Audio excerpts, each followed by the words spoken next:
pouco importa.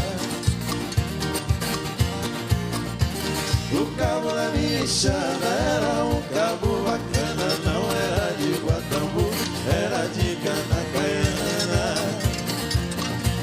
Um dia lá na roça me deu sede toda hora, chupei o cabo da enxada e joguei a enxada fora.